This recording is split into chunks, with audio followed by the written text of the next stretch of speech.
And that's when Deanna was in the bathroom screaming, and my dad ran in the bathroom, and when he came out, she wasn't screaming no more. This teenager and his father brutally murdered 3 people. Up next, why his mother, who was miles away, blames herself for the deaths.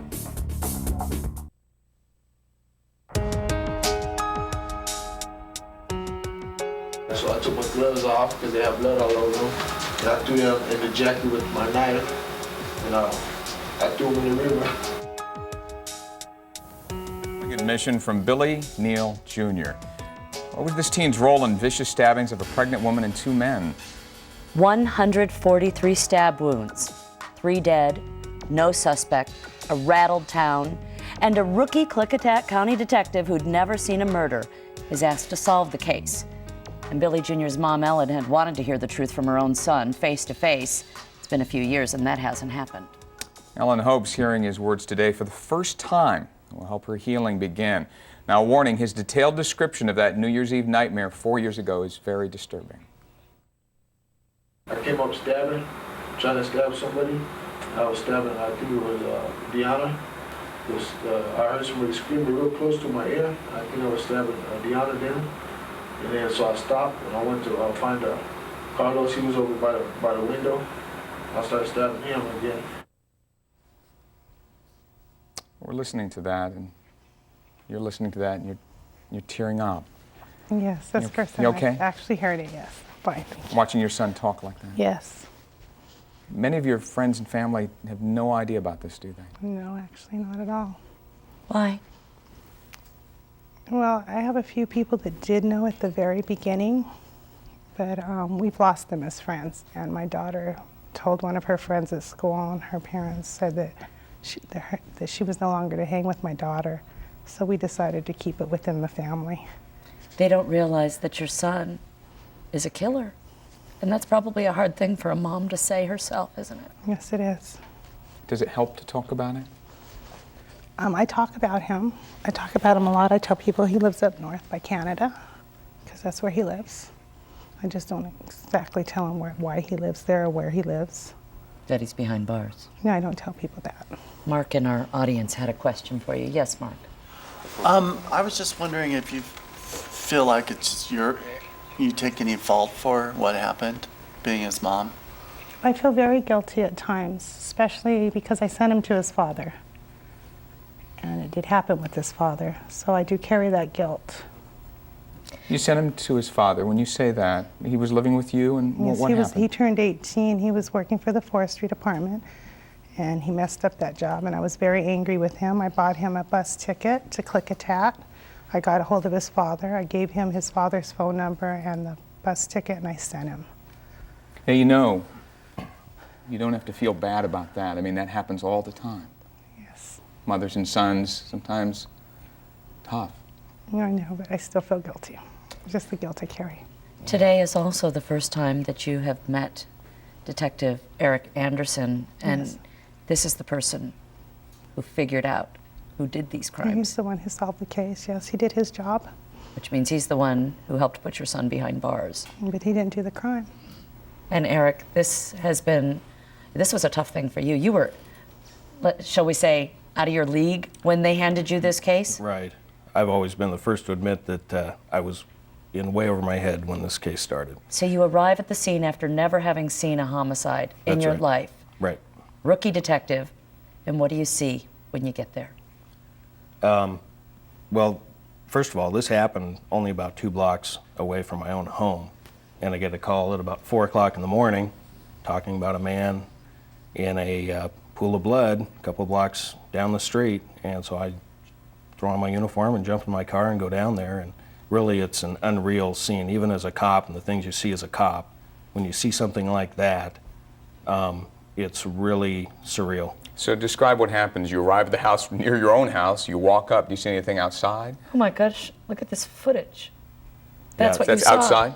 Right, that is on a front porch of a neighboring residence. One of the victims escaped the scene and fled to this house in an effort to try to get some help. But what he didn't know was that house was vacant at the time.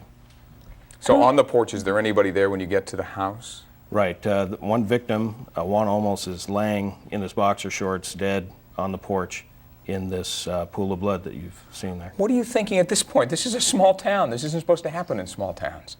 Right, and that was just, the whole thing was totally unbelievable, and it took a few minutes just to grasp what we had here, and then keep in mind that I was obligated to do some procedural things as my job as a cop. And 143 stab wounds. You get into the other apartment and you see more bodies? Right. At first, we thought the scene was limited to the first body that was found. And while we're preoccupied with that, a couple of our other guys start to show up and locate 2 more victims in a nearby apartment, dead.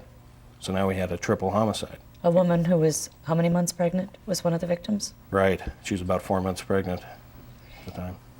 Can you even fathom that your son, Billy Jr., is capable of doing something like this? Well, there was other circumstances. You know, drugs played a really big part in this. I think in his right mind, I don't think he'd be capable, but, you know, the drugs, he may not even remember a lot of it. Christina in the audience has a question. Christina? How did you first figure out that your son had done it? Yeah, how did you find out? He got arrested for it. Who called you? Who told His you? girlfriend called me and told me he had been arrested for it. What did you think when you got that call? I mean, it's your own flesh and blood. I was really angry for a long time. I didn't deal with Billy right away. Did you believe it when you got the call? Well, she told me he did it. Oh, so And she called me up. She said, and then when I really heard the story was when they were doing, the investigator came down that was investigating. And what was Billy like as a little boy? I mean, we're seeing this side of him. What was he like when he was a little boy? Billy was loving, but yet he was difficult.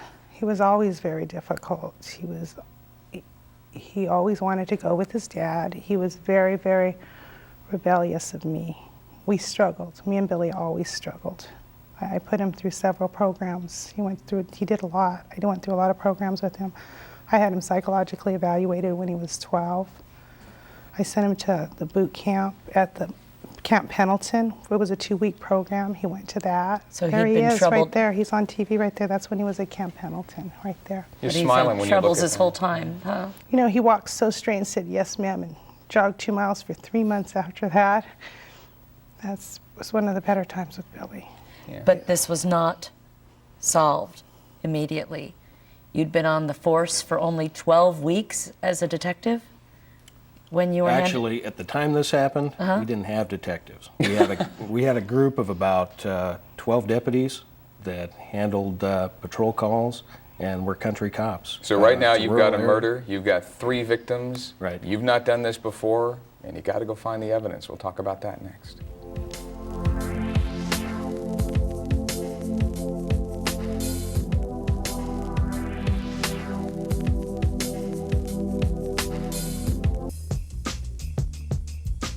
At that time, I was still stabbing Carlos, my knife bent, and I bent my knife back. And I keep stabbing him, my knife bent again, and I bent it back, and I kept stabbing him some more. Then my knife broke on me, so I had my knife to stab him. And at that time, my dad had grabbed him and slit his throat, and that was it.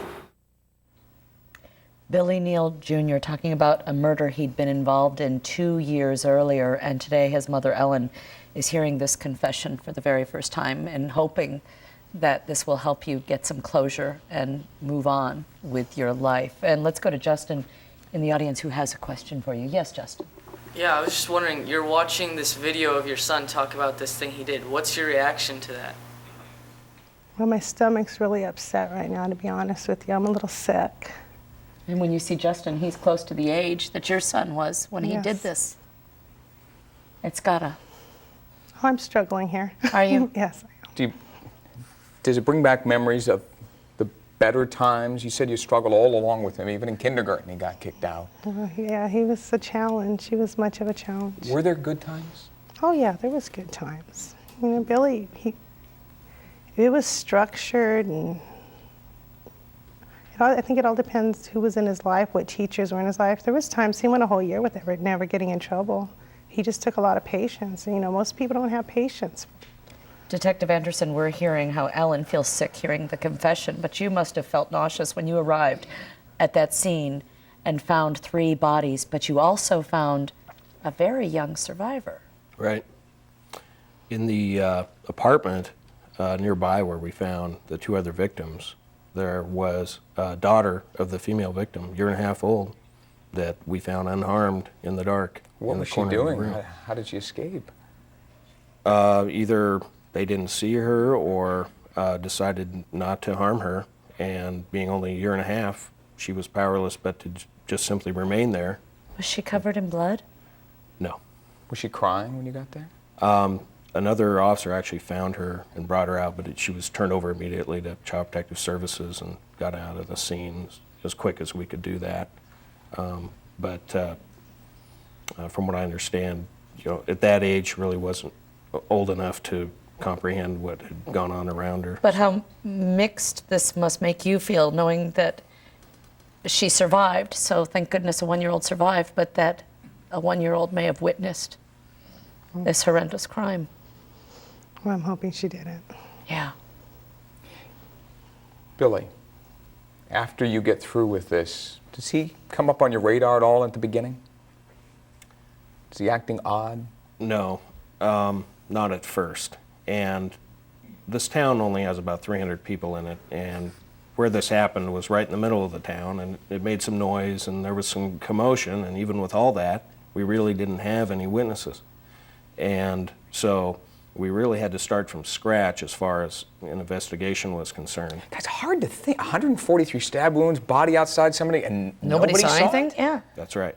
As unbelievable as it sounds, that's what we had to work with. You always hear when you watch these, you know, crime movies about the person returning to the scene of the crime. Did that happen in this case? That's exactly what happened in this case. The satellite trucks, TV stations all arrived, and we're doing interviews with some of the locals. And Billy Jr., actually, he didn't even approach the TV folks at first. He approached one of our deputies. And said what? And said, well, hey, look, if there's anything I can do to help you, you guys let me know. And, you know, we didn't know who he was from Adam at that point. He's offering to help? Right. To the point where he starts to pester police after a while, I understand. He almost did, and they had to tell him, just, that's fine, we got your information. And Was he talking to anybody? Did you get any rumors that he was saying anything? well, come to find out through the investigation, he had said some things to some other people around town, some things that he probably should not have known, details about the crime that only we as the investigators knew at that point. But you still need hard evidence, and then somebody fishes something out of the river. What happens? Right. We were working this scene that was kind of spread out. We had a body on a porch over here, and we had 2 bodies in an apartment about a block away, and then we get a call of a lady that had spotted a jacket and a knife, of all things, floating in the river. There's a river that flows by this town, and she goes out and with a garden rake pulls it to shore. And that's what we find is a large knife broken in 2, wrapped in a jacket that for some reason had managed to stay afloat and circle in the currents until daylight and until it was spotted. And some people say they saw Billy Neal Jr. and his father, Billy Sr.